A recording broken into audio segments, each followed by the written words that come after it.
Hey YouTube gun people. So I want to do a little video today on it's a sort of a video response to it'll be a video response to my own video. Colonel Richard Hunter did one too regarding the Eduardo Saverin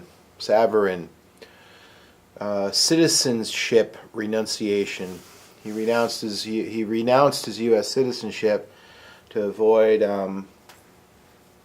paying taxes in the future. Moved to Singapore as a Singapore citizen. I guess you can buy it there too. And there's no capital gains in Singapore, so he did that. So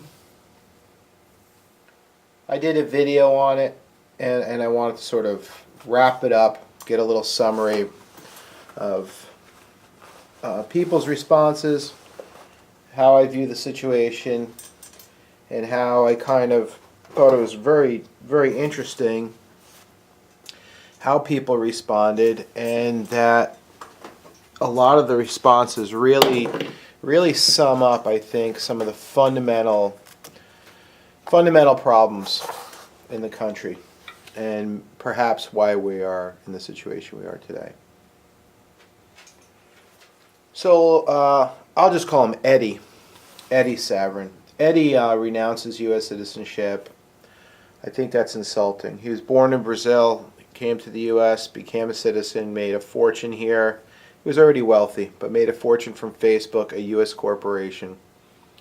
They just went public a few days ago, and in sort of in anticipation of that event, he renounced his U.S. citizenship. Now, what's interesting about it is a lot of people interpreted that video as me being a liberal fucktard. Yeah, if you got to know me, you'd realize I'm not a liberal. I can be liberal on some things, some social issues. If feeding poor people, I think kids should have immunizations, that kind of stuff. But I think I'm financially conservative. In my personal life, I'm certainly financially conservative. I mean, can you say you have zero credit card debt and you have had zero credit card debt pretty much forever? Can you say you don't spend more than you earn? Well, I can. So that I'm living the life of a financial conservative. So let me give you a little story.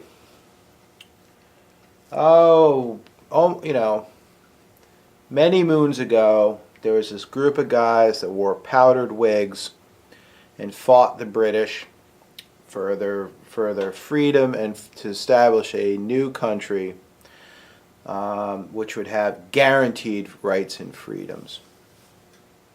Those are our founding fathers. You know the crew. Pretty smart people. If you think about the U.S. Constitution, you want to talk about a nearly perfect document. That's pretty damn close, folks. And seriously.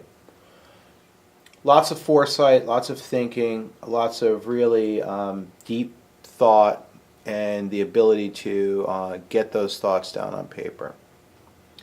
They established what we now call the United States, and the foundation of the United States is our Constitution and the Bill of Rights, which guarantee our freedoms. Now, along that discussion, it was within the realm of those discussions, it was really felt that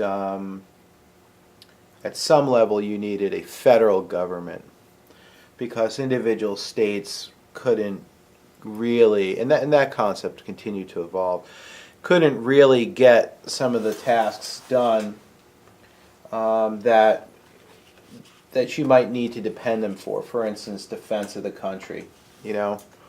What if somebody was invading at that time? I don't know, Georgia, and you lived up in New York. You might not feel very compelled to go down and fight for Georgia, but That's why you need a federal government, right? So to make that all work and to realize that there needed to be a way to get from Georgia to Boston, long way away, you needed some sort of integrated way of doing that. I think you get my point. You needed a federal government to do things that would allow state-to-state commerce and guarantee fair trade, defense, infrastructure, etc. And what was decided is that we would pay this thing called taxes for that. We'd all chip in, be able to do these projects. Yeah? Now, you can't tell me taxation's a new thing. It's pretty much been going on forever in some way or another. So a lot of the comments that I got were really super anti-taxation. I guess my point here is that I think many people tend to throw the baby out with the bathwater when it comes to paying taxes. Now, I'm not a liberal Hollywood type that Colonel Hunter referred to, but I do believe that taxes are important. And I also believe people should pay their fair share. I also believe the tax code is broken and FUBAR. To the point where it's gotten so distorted that it's not clear what's going on. You know, you get a guy like Warren Buffett that Colonel Hunter mentions, accurately, I believe he's right. He can somehow shelter his money and pay less taxes than his secretary who doesn't make nearly as much as him. Something's fundamentally wrong. I think that's broken. Are taxes important? I think they are. I really do. What are they important for? Well, what have they done for us in the past? Well, they provide the means for our national defense. Lots of other things too, but let's just go over some biggies. National highway system, interstate highway system, internet. Yeah, internet. That's right. Things like development of radar, development of all kinds of things. They've done big public works projects, dams, waterways. These are federally funded or subsidized projects. They are good. The problem with the federal government and taxes is that it's completely out of proportion, and there is in fact a huge amount of waste in the federal government that should be very carefully examined. Even from their own reports, the government does self-admit, although they don't do a thing about it, that there's this tremendous amount of waste. There really is. I mean, I could tell you, and that's at all levels. Taxes can be good. Taxes can be important. Taxes go to pay for things like the National Gallery in Washington, D.C. The National Gallery is an art gallery, an art museum, and it's absolutely fantastic. It costs you nothing. In fact, all the museums in D.C. are free. You can go there and enjoy the artwork. So you think artwork's not really worth it, right? Why should my tax dollars go to paying art? God damn it! Well, let me tell you something. Art and the arts and literature and things like that are perhaps the best historical record of the society. If you did not have art, if they didn't have art, you wouldn't know anything about the Egyptians. You realize most of what we know about Egyptian history is gleaned from artifacts, art paintings on tomb walls. Same with Native Americans or First Peoples, whatever you want to fucking say, politically correct things. I happen to know a lot of Native Americans, and they don't have a problem with me calling them Indians. But Elizabeth Warren is not an Indian. Yeah, so these things that might not seem worthwhile to you often are and have value. You just might not be seeing it. And but granted, there are things that the government spends money on that are that's just outlandish and a big waste. Um, and you know. The issue that Colonel Hunter refers, he really gets on the liberals a lot, and I can understand that. But I don't really give him much credence. I think they're just as bad as the ultra right wing conservatives that want to get into your personal life, but just from a different angle. I'd rather not have any of it. I'd like the government to do what the government should do, not be into social engineering projects. How about some public works? I mean, I could take you for a walk around Massachusetts, and I can show you lots of public works that would be beneficial to people inside the state and outside the state. So that's my view on taxes. I think don't be throwing the baby out with the bathwater and then be crying about God forbid there's another terrorist attack, and you sit there and wring your hands and say, "Oh my God, how did that happen?" Well, maybe you needed tax dollars to build in some detection system on the MBTA to allow you to sniff for chemicals, for chemical warfare. Don't drive down an interstate and complain that the snows were not removed from it, or that there's big potholes, or the bridge is down to one lane because you didn't want to pay taxes to get it repaired. You get my point. I'm not trying to vilify anybody, but taxes do go to important things. Don't complain when your child gets diagnosed with some horrible disease like type 1 diabetes, or God forbid you get cancer or heart disease or some other illness and there's no cure or treatment, and you wonder why. Your taxes go to paying for the National Institutes of Health, that I think anybody really, quite honestly, anybody that's given it any thought at all would agree is a very, very positive thing, and has been truly one of the best investments the government has ever made. Ironically, it's under severe attack because of just ideological bickering. I can tell you National Institutes of Health grants to scientists in the greater Boston area have led to the startup of companies that contribute tremendously to the tax base, either by paying taxes themselves or employing people in good, high-paying jobs with benefits. Biogen, Amgen, Millennium, the list goes on. And then all, you get my point. There are things that the government does that the states can't do as well that are beneficial. State taxes, similar ball game. Now, let's switch gears a little bit and talk about one other thing that I found really really disturbing, and I think it truly reflects the fact that it reflects a fundamental collapse in our society, and our loss of morals and values and ethics in a lot of ways. The comments that were fairly common or seen more than once of, "Hell yeah, I'd leave the country in a second to avoid paying taxes." I just find that sad.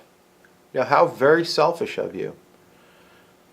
I mean, is that what that's what it's all about now? I guess kind of it is. That's what it's about. I go to a fairly high-end gym. I'm sure you could tell because I'm so buff. But anyway, I do regularly. I box 3 times a week and try to do some running on a treadmill or swim. Um, that gym's pretty high end. It's down in downtown Boston, and there's a lot of financial types in there. And you'll hear a lot of these guys referring, in the locker room, and it's really startling to me. Basically,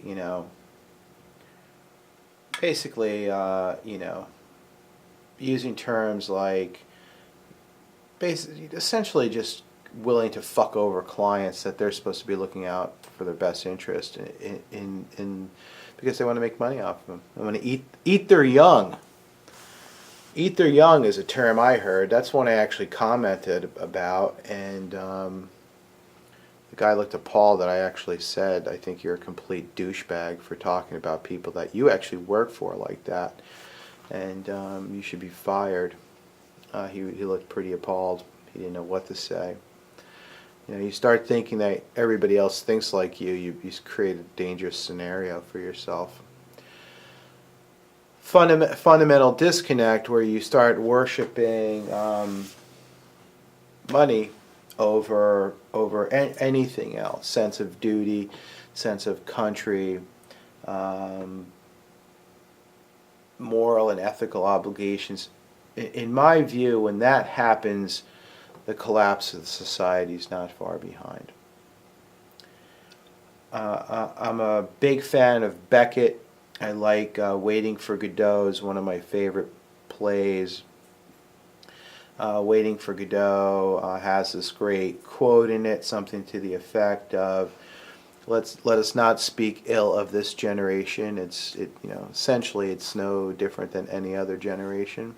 So I believe that, but I think this generation it might be a little bit different, in that it seems to be really lost itself, and the sense of entitlement, and that it's me, me, me, me, me, fuck everybody else in the country. Just a fundamental breakdown of the distinctions between males and females.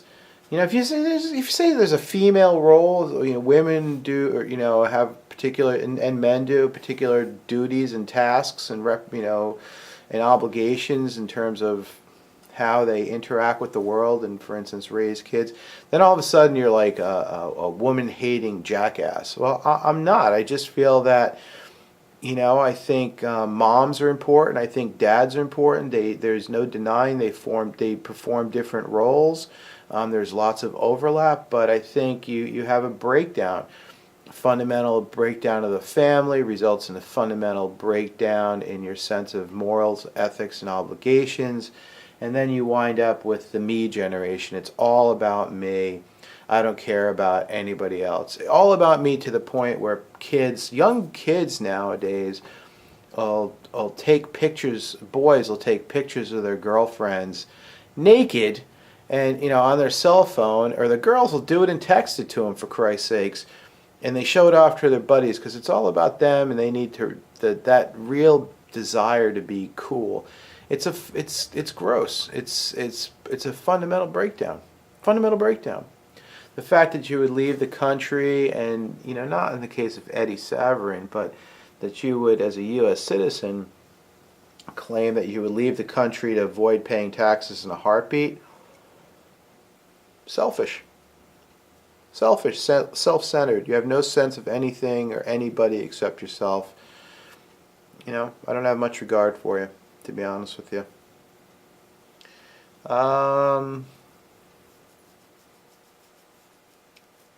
Then you get these comments from just total knuckleheads that'll tell you, I make 6 figures, and then you go look at their video page. I make $20,000 a month in YouTube alone.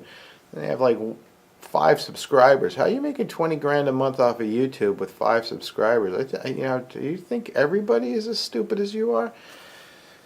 You get my point. It's a public kind of thing. Any idiot with a keyboard can respond to you, but my point is that the anti-tax rhetoric is just as overboard as anything else, as far as I'm concerned. There's no middle of the ground discussion, honest discussion about what's good for the country. At least I'm not seeing it in the newspapers that I read.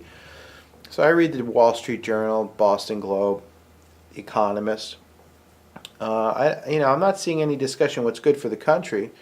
I see a polarizing discussion and a lot of what's good for me. Think about that, because in the long term, what's good for me is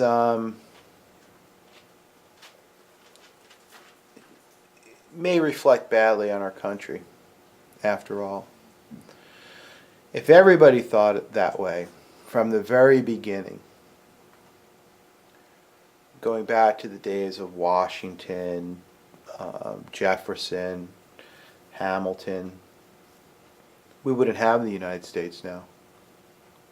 We really wouldn't. Yes, those were wealthy men, absolutely, and by a lot of standards, they maybe were more wealthy than even Eddie Saverin. But I can tell you this: they fought for their country, and they were instrumental in developing it. And if you read the Constitution, you'll see much of what's in it has to do with your duties and what it takes for the people. You know that the people is mentioned quite a bit in that document. The people are really what makes the country, just like the people are what makes a church. Otherwise, it's just a building. And without the people coming together and thinking about what's good for the country, including taxes, including voting. I mean, I'm appalled to see videos. People give political videos, and then people say, well, I'm not voting because my vote doesn't count. Your vote does count. And if you vote for this person, you're just throwing your vote away. No, you're not. You're voting your conscience and your beliefs. Don't be so cynical to the point where you're willing to throw out a fundamental aspect of democracy. Seriously.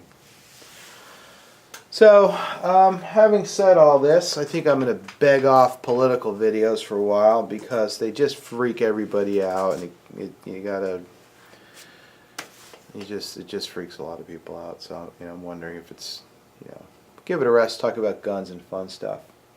Anyway, folks, think about it. Think about what I said, and seriously consider when you are complaining about your tax bill. Now, you guys complain all you want, and call the government out when there's lots of waste and nonsense going on. Say, yeah, you're raising my taxes, but you haven't done anything about spending $500 for a hammer.